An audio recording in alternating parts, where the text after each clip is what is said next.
Are you down for this? If you're in the mood, we can take it to the moon. It's like a movie scene, table for two. No need to be fair, I want you instead. Badan Pemeriksa Keuangan (BPK) adalah sebuah lembaga negara yang bertugas memeriksa pengelolaan dan tanggung jawab keuangan negara. Peran pokok BPK adalah memeriksa asal-usul dan besarnya penerimaan uang tersebut dari manapun sumbernya, dan harus mengetahui tempat uang negara disimpan dan dipergunakan untuk apa uang negara tersebut.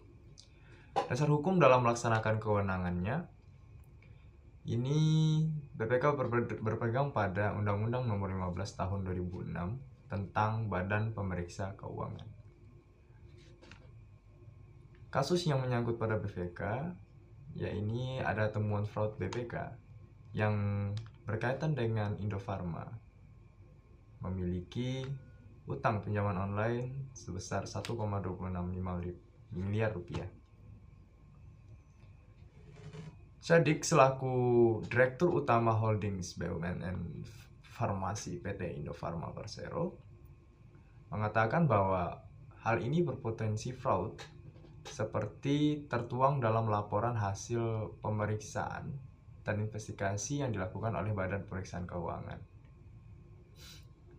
yang dilakukan di Indofarma dan anak usahanya, Indofarma Global Medica. Kami sampaikan juga supaya ada keterbukaan dari kami, tujuan BPK sudah ada. Ini rinciannya.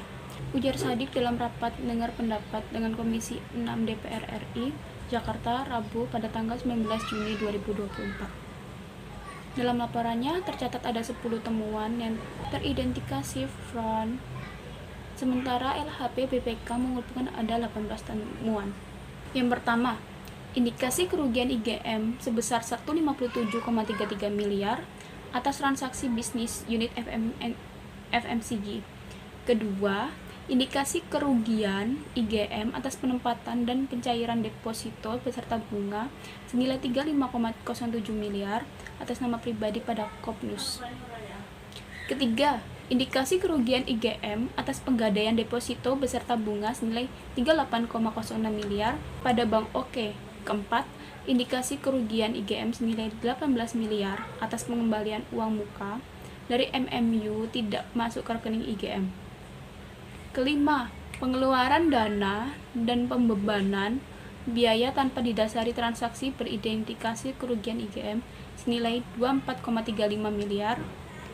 Keenam, kerjasama distribusi telesigiti dengan PT ZTI tanpa perencanaan memadai beridentifikasi merugikan IGM senilai 4,5 miliar atas pembayaran yang melebihi nilai invoice dan berpotensi merugikan IGM senilai 10,43 miliar atas stok telesigiti yang tidak dapat terjual.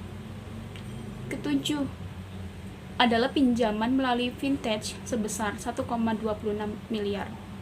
Kedelapan, kegiatan usaha masker tanpa perencanaan yang memadai berindikasi fraud sebesar 2,6 miliar atas penurunan nilai persediaan masker berpotensi kerugian sebesar 60,24 miliar atas piutang macet PT Promedic dan senilai 13,11 miliar atas sisa persediaan masker. Kesembilan, pembelian dan penjualan rapid test Panbio PT IGM tanpa perencanaan memadai berindikasi fraud dan berpotensi kerugian senilai 56,70 miliar atas piutang macet PT Promedic.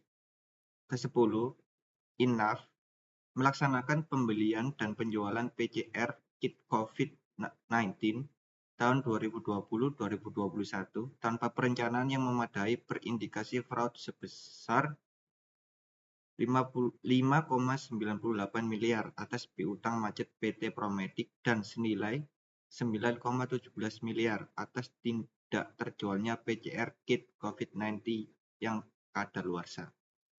Bahwasannya, BPK telah melaksanakan tugasnya sesuai pasal 6 ayat 1 UU nomor 15 tahun 2006 yang berbunyi, BPK bertugas memeriksa pengelolaan dan tanggung jawab keuangan negara yang dilakukan oleh pemerintah pusat, pemerintahan daerah, lembaga negara lainnya.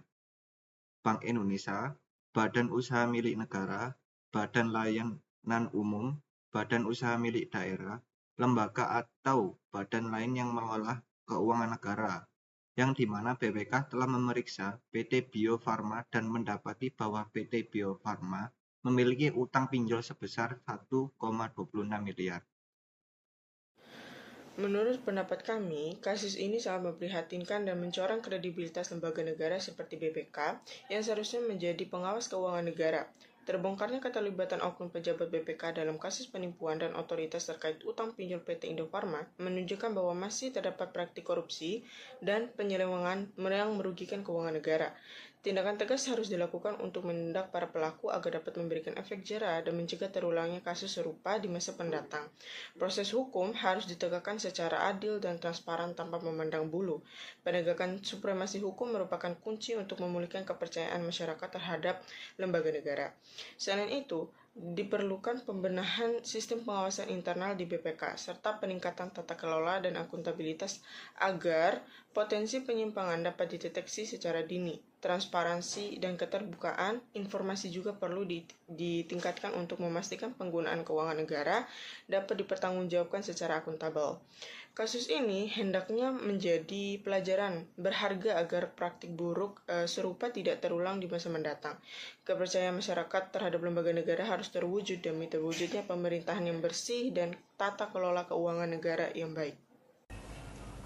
Kami setuju untuk dipertahankan karena bahwasannya dalam hal keuangan memang seharusnya perlu ada lembaga yang mengawasi jalannya perputaran keuangan sehingga dapat mengurangi resiko terjadinya penyelewengan terhadap perputaran keuangan dalam berbagai sektor atau bidang yang dapat memberikan dampak negatif pada bidang tersebut. Sehingga kami berpandangan bahwasannya Bapak sudah sepatutnya dipertahankan guna sebagai wasit dalam permainan tersebut. Namun, dalam hal demikian juga perlunya pengawasan intensif kepada lembaga Bapak itu sendiri agar jalannya sesuai dengan normatifnya. Lay it down